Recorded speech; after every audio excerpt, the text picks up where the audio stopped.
Hello, everyone, and welcome back to the podcast. I'm your host, Ajoe21love, here with another edition of Sports Over Topics Weekly Edition.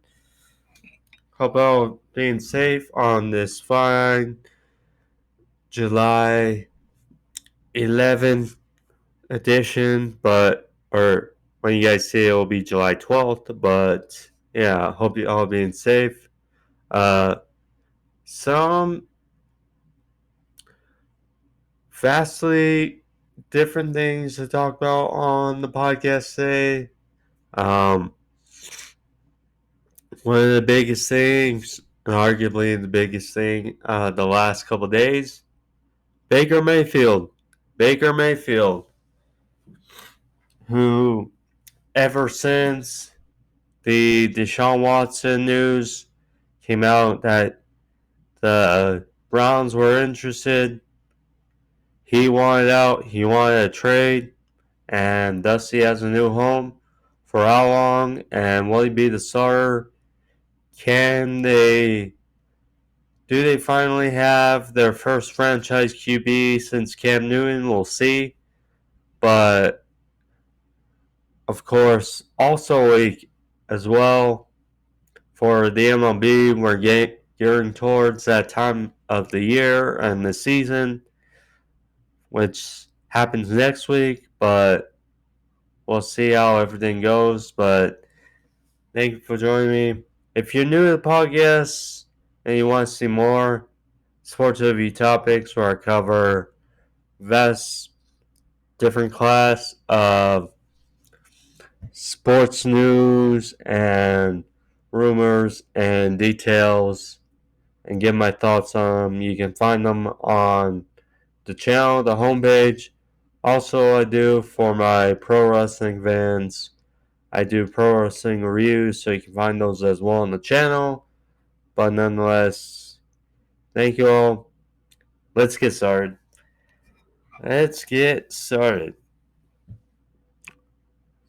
First off, I already mentioned it, but Baker Mayfield. Baker Mayfield, we might as well start off with it. Baker Mayfield, the 2018 first overall pick of the Browns, is now a Carolina Panther.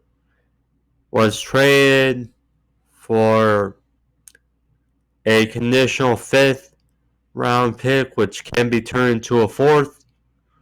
But either way, that's not much for the Panthers to give up for Baker Mayfield. Now, first I'll go over the Panther side. Now, it's kind of a strange situation for the Panthers, Carolina Panthers, because look, you have two of the top three picks of the 2018 NFL Draft, Baker Mayfield and Sam Darnold, in that quarterback room, along with Matt Corral, rookie, out the round. But it's a strange situation because we know owner David Tepper is very inclined, very wants to have a franchise QB. We know with Teddy, we know with Sam, and now we know with Baker. They want to find that franchise QB. Now,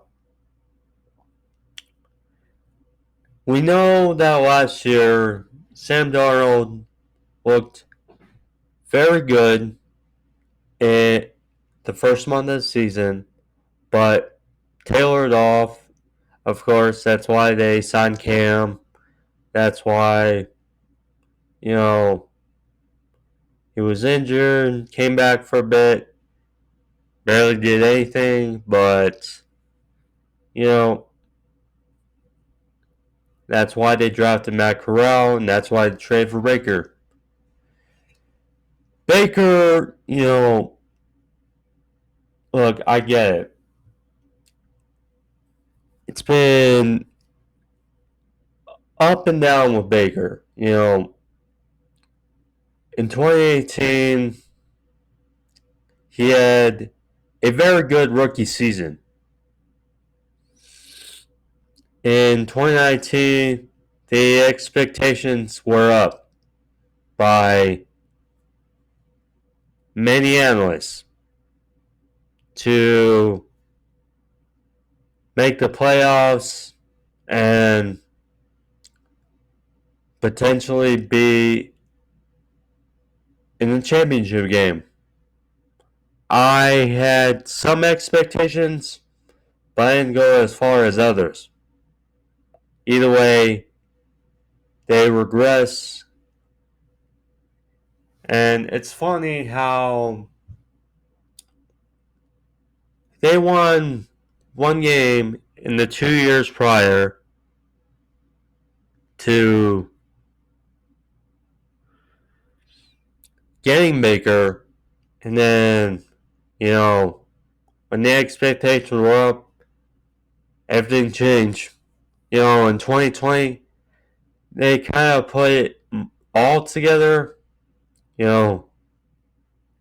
went 11-5, made the playoffs, beat the Steelers at Heinz Field, which, a segue into talking about in a little bit, but they beat the Steelers in Pittsburgh, and they go to Kansas City, give them a real fight, but unfortunately, they could not get past them in the division round. But nonetheless, it seemed to be things were going in the right direction. Then last year, things were going well to start the season. They give the Chiefs a real fight. They had a 12-point lead at half, but miscues and mistakes. And,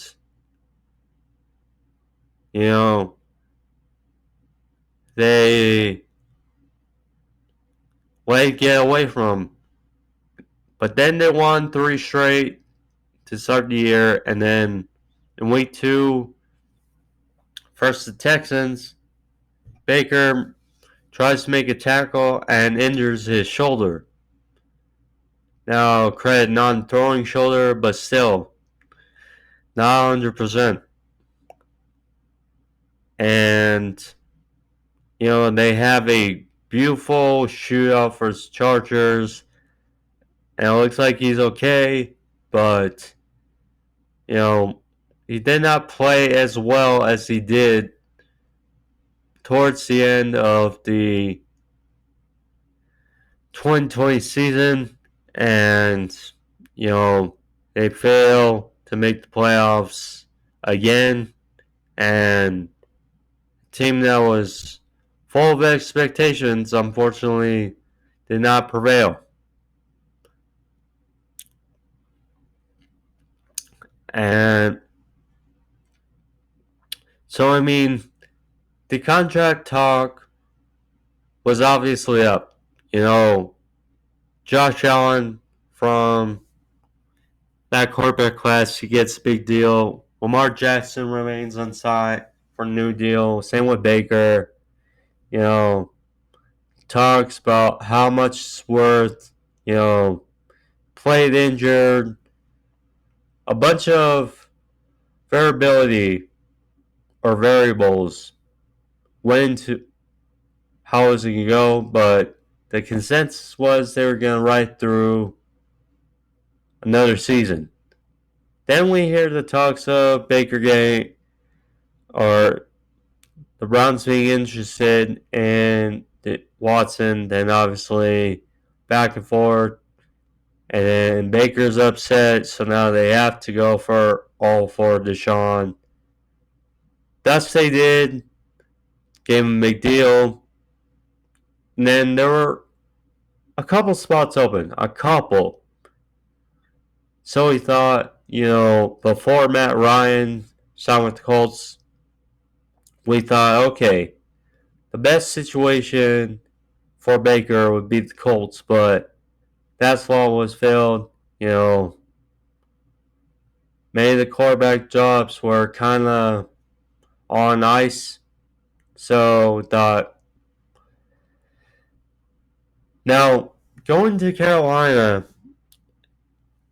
the consensus was either it was going to be Carolina or Seattle. That's the way it seemed. But nonetheless, in Carolina is an interesting situation because we know how good they are on the offensive level. Provided they are healthy. I mean, yes, their line is suspect, but getting Aquanu in the top 10 should help replenish that line a bit. And then, provided Christian McCaffrey stays healthy, but I mean, you have a solid trio of running backs in that running back room. You got McCaffrey, Chuba Hubbard, Deontay Foreman, and then you got a very good trio at wide receiver. Robbie Anderson, DJ Moore, and Terrence Marshall. So, provided they can be healthy, I can totally see them as a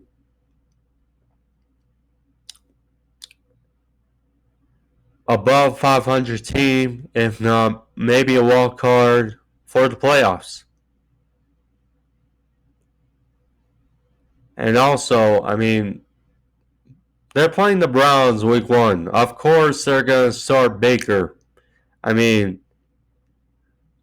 if you ask me, I'd say Baker's the starter.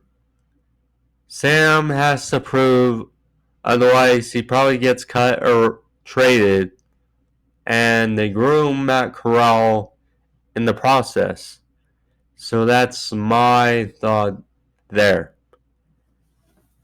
Now on to the Brown side. So, this was kind of a hasty situation. The Browns, I know, Baker regressed a bit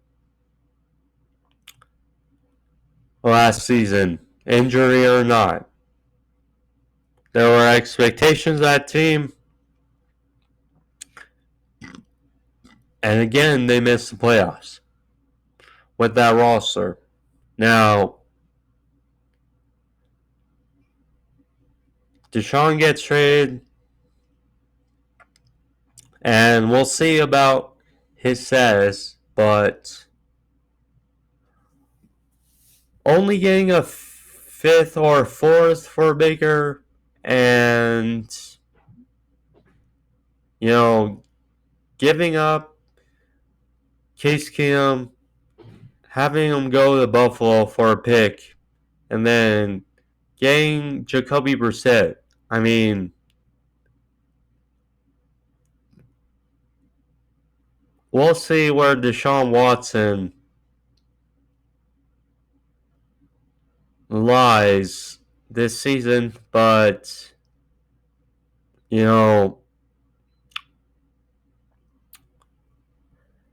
I am more confident in Case Keenum with that roster than Jacoby Brissett, but that roster is very good, and I think, assuming it's not a full year or year season-long suspension, as long as it's not a season-long suspension, I think Jacoby Brissett with that roster can at least keep them competitive. I'm saying maybe close around 500, and we know with the 7th seed that provides opportunity. So, they can quite possibly be one of those late bloomers going into playoffs based on Deshaun Watson's availability. And then, who knows? But the Browns kind of did this to themselves. I mean, again, depending on his availability, but you give up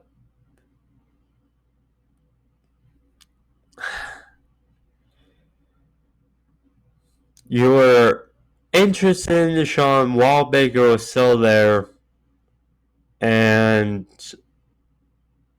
still not signed, and then only giving up a 5th or a 4th, or getting a 5th and a 4th. That's less than what the Jets got for Sam Darnold. So, I mean, we'll see how both sides fare going forward. But I hope Baker does well in Carolina because they got a good offensive tool set.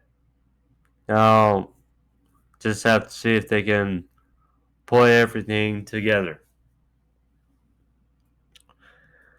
I mentioned Heinz Field. Well, it appeared the legendary home turf of the Pittsburgh Steelers is going to go by a new name. No longer Heinz Field. Acrisure Field. I hope I said that right. Hope I did. Acrisure Field. Apparently, it's a company a brokerage company in Michigan. So, I mean, it's a little strange. It's going to be a little strange for a company from Michigan owns a field in Pennsylvania. But, how would I say, but it's a little bit of a strange dynamic. It's a little bit strange. Now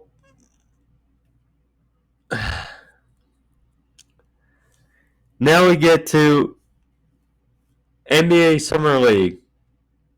NBA Summer League. Now,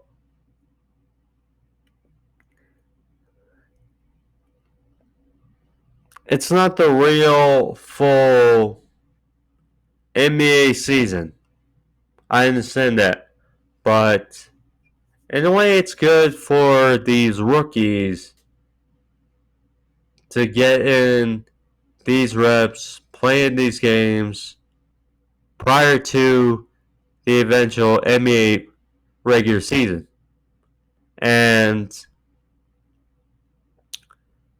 coming into the Summer League, the top 3 picks who I'm sure many had as a who's who could have gone either way, either combination as 1, 2, 3. But Chet Holmgren, Paolo Banchero, and Jabari Smith II were 1, 2, 3, made their Summer League debuts. Now, again, things can change, but based on the stat line, Chet Holmgren had the first day out of the first win out of the three rookies. He had over 25 points, had 10 rebounds, 10 assists, whichever, but nonetheless, solid performance by him in his first summer league game. You know, he's very tall for the Oklahoma City Thunder, who have been clamoring for some good direction the last couple of years and have longed for a star really since the Russell Westbrook, KD dynamic all left. They had Paul George for a bit. He left. I mean, they need a guy, so we'll see how it turns out. But good for Holmgren. Banchero out of Duke. Or Banchero. Again, sorry if I butcher his names, but Banchero out of Duke. He had a nice performance as well. He had 17 points for the Magic. Magic are pretty much in that same boat. You know, since Vucevic left the Magic, they have not really had a lot going for them. I do like Cole Anthony. He is great in spurts, but they need someone with more consistency and provide. Banchero, we'll see. Banchero. Paulo. We'll see how it turns out. Jabari Smith. He's an interesting cat as well. Only had 10 points, and obviously the least amount of points out of 3, but looked alright. You know, Rockets, I mean, they had a big losing streak last season. They did try have John Wall for a couple seasons. That didn't really turn out too well due to his injuries. But, you know, we'll see how it turns out and with the Clippers. But Jabari Smith going to Houston, you know, these three are obviously going to be linked together. And day one went to Chet Holmgren, and we'll see how it goes from here.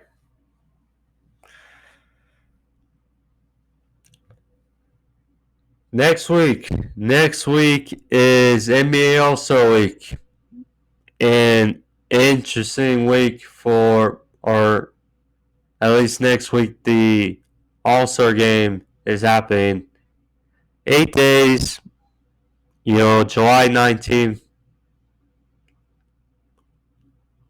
We're getting towards that time of season, that time of year for baseball. And no surprise, we have some interesting cats in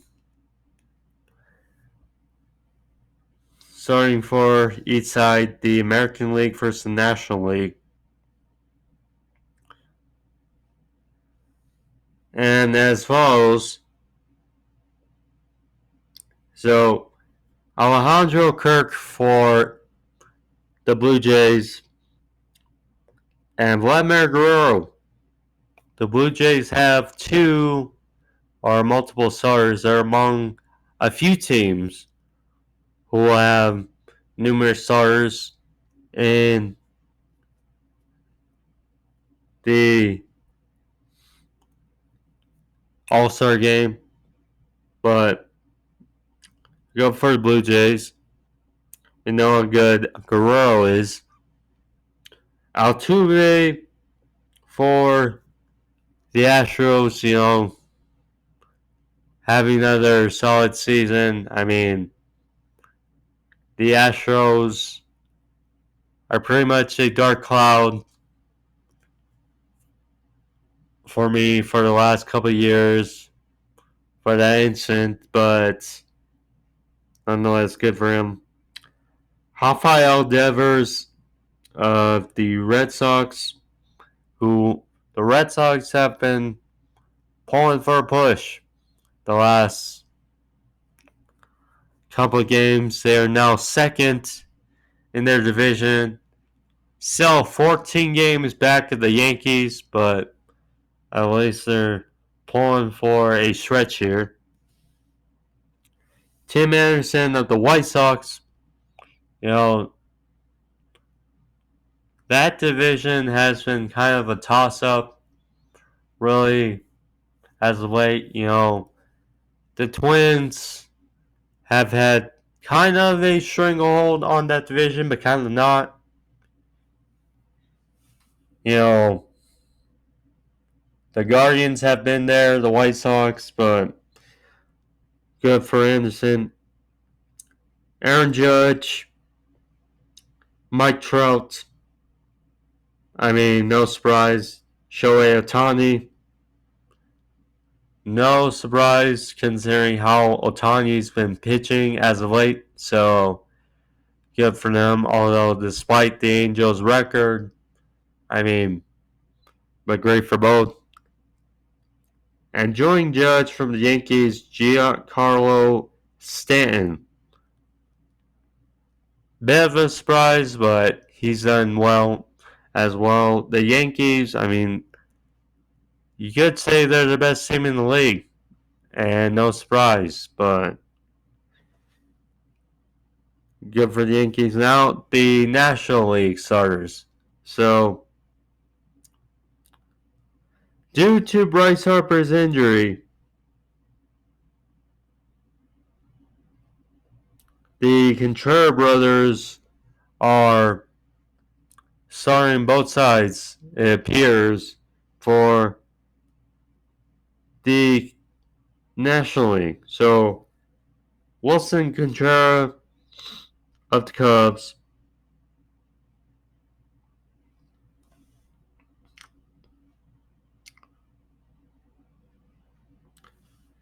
first baseman Paul Goldschmidt of the Cardinals, Jazz Joe Holsom of the Marlins.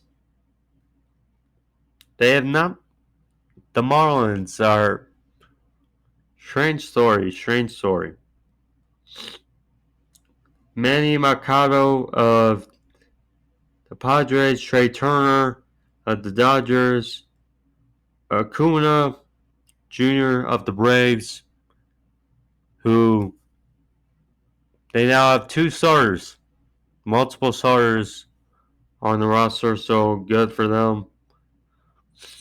The Braves are another team who have been doing very well as of late, very well. The reigning World Series champions are making a push despite that Freddie Freeman controversy, but good for them. Mookie Betts of the Dodgers, multiple starters for the Dodgers, no surprise. Joe Pearson of the Giants, and so interesting pool of starters for both sides. So, and we got multiple starters for multiple teams, And Pete Alonso is looking to defend his home run derby record of back-to-back. See how he does for a third straight year, but see for the Mets, but we'll see. But next week,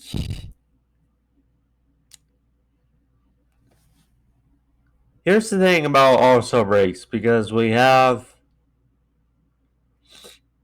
the Pro Bowl is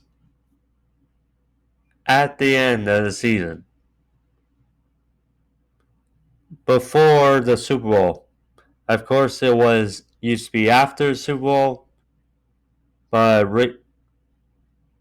as of a number of years, it's been before.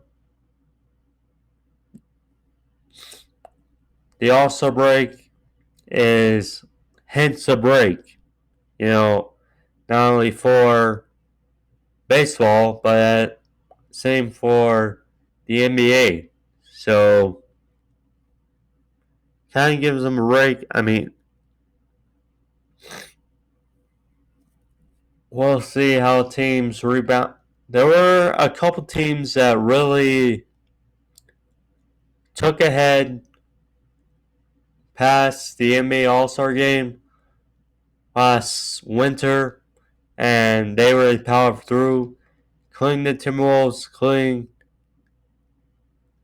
the Celtics, and we'll see how teams respond after this All-Star break for the MLB. Who will slump? Who will power through for the late season stretch? But we'll see. But nonetheless, that's what I have for the podcast today, guys. Hope you guys enjoy it. I did too. If you did, click that like in the corner, leave a thumbs up. But I'm Ajoe21love, your host. See you guys next week for another sports overview topics. Thank you all. Be safe. Peace.